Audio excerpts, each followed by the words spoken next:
So, on another platform, I have done reviews of each episode this season up until seven, which I just watched. And I thought here I would give my rant on the show so far. It's one episode left, episode eight. So, here we go. There's going to be spoilers.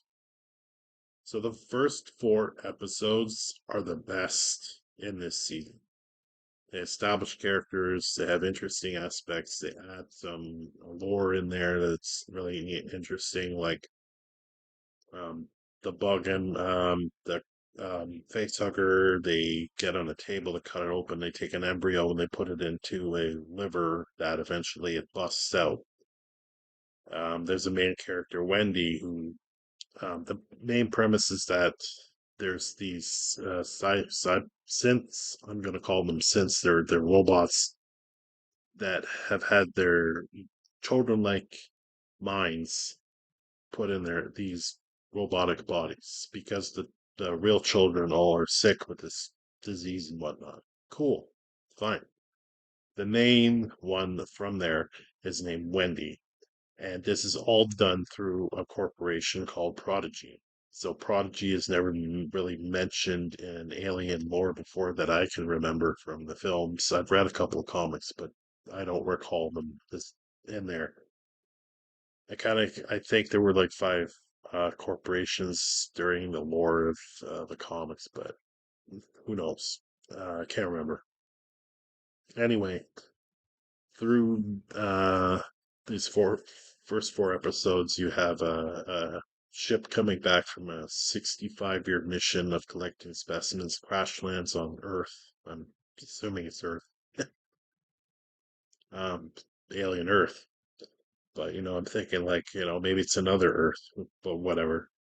And then they're they have episode five, which I'll get into, that explains why the ship crashed. So the first four episodes are pretty much like Prodigy sends the new hybrid synths with the children's minds in the ship to explore and all that. Their kind of father, named Kirsch, who's played by Timothy Olyphant, really brilliantly, by the way, and he's like my favorite character through this entire season so far. Him and the character Morrow, which I'll get into. He leads them into the ship, and then this is where you see a couple of specimens.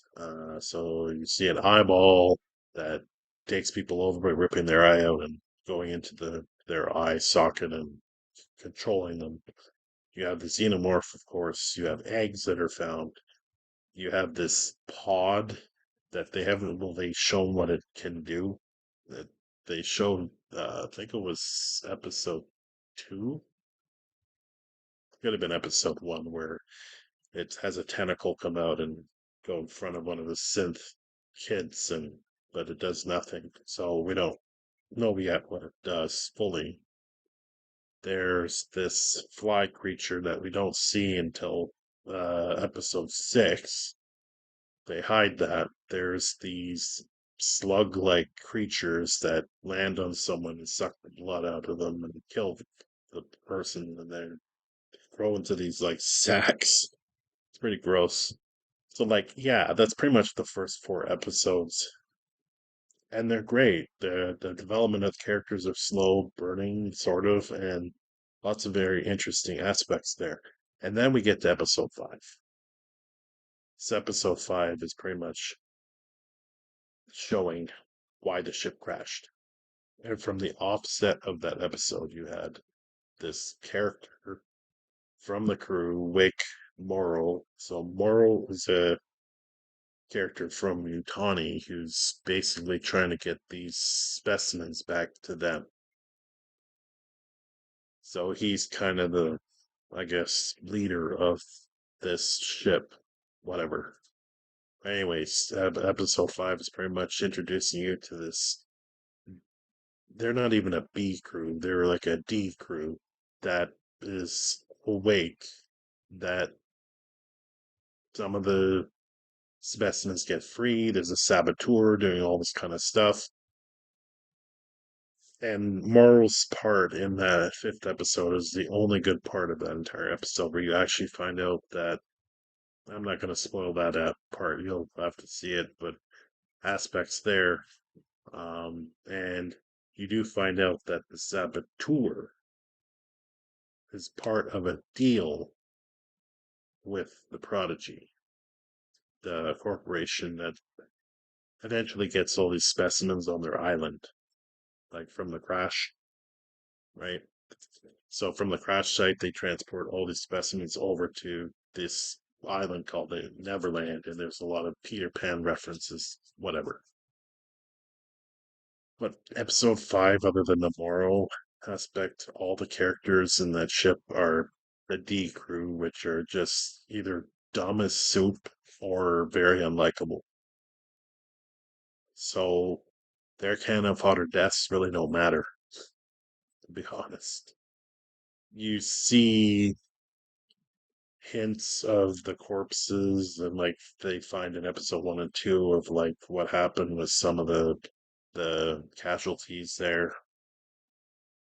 But episode six basically goes back to the Wendy arc, like all the characters that were introduced in the fourth episode. More lab stuff. Um, all the setup here has been Moral that put this kind of flesh sheet thing on one of the synths to communicate through his mind so no one else can hear him, to force him to get someone with the face hugger on him and bring it to him so he can, I guess, give it to Otani. That's kind of like the deal with this Shmi, I think that's how you. No, it was not Shmi. I can't remember the Indian fellow that's on it, the character there. So that's like a subplot there. So Morrow's plan is to basically get this alien, somebody with a face hugger on them, and get it off the island and take it back to Otani. In episode six, there is a death where the fly finally gets introduced and kills one of those characters there. And honestly, a dumb way possible. I'm not going to get into it. It's just a cool and gross death, but dumb the way the character dies at the same time. Um, because the synth is left alone in lab by himself without any security.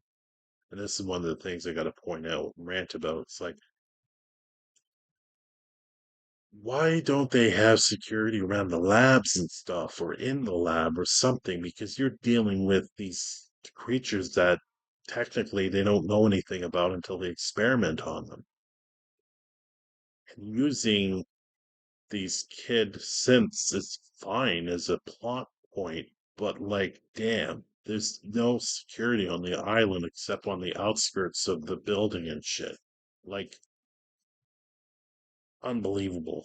There's a lot of, from like episode five, you see the dumbness of the characters, but that does translate over to the following episodes as well because of the lack of security, the lack of the decision making is ridiculous. Like, taking the Arthur character who does die, he's the one that gets the face hugger on him, and they don't factor in that it's going to bust out of his chest at some point, which was explored and found out in previous episode on how the face hugger does its thing.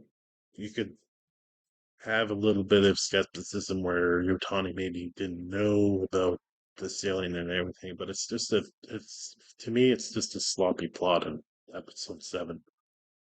Um, because anything that's alien related, why wouldn't you freeze the body? Like, set that up, freeze it, bring it out, sneak it out to give to Watani. Wouldn't that work? I don't know. So yeah, episode six is what it is. The character dies, the most interesting part of that episode, and then the the one synth that's forced to bring out the sample with the face hugger on the guy, who eventually in episode 7 it comes out and runs off, but gets caught by Kirsch and his team, who they've been watching them this whole time. There's a lot of plot holes at this point, which I'm not going to go over because there's, well, a few of them. But the xenomorph gets some cool parts in episode 7 where it attacks army guys and a couple parts, which is cool because that's what it does. Wendy at this point can communicate with the xenomorph, so she's very strong in that aspect there, which is an element that's like, okay, interesting. Um, so Kirsch captures Morrow in episode 7. All this time, his plan has gone to waste pretty much, and he's didn't take into account a lot of things. Like if he is a robot, he should have been a little smarter than that, and kind of like protocols and Plan B and what's going on. I don't know. And Wendy gets betrayed by her brother, which I forgot to mention. Yes, she has a brother that early on she wants to get Wendy off the island because that's his sister, and he wants to get her away from the island. And then eventually, when she starts communicating with the alien, the xenomorph, she starts to turn into the robot, controlling, forgetting her humanity sort of phase, which is revealed when the brother betrays Wendy at the end of episode 7, shooting one of the other synth kids after they wreck a bunch of guards, which was cool. But the problem with this show now, with the last few episodes, is it feels like a lot of what Disney's products have become a directionless, what the hell, like future, where they had a strong beginning with that first 4 episodes, and then it's much like all the Star Wars shows that I did watch in the past, where they had a good beginning, 1 or 2 episodes, and then they forgot where the hell they want to go with the season. That's what it feels like with Alien Earth at this point. The actors are really good. No fault on them. They're doing the best they can with what they got. The xenomorph and alien aspects of this show are great. The sets are phenomenal. There's a lot to like here. But it's the last few episodes that kind of pissed me off on the writing.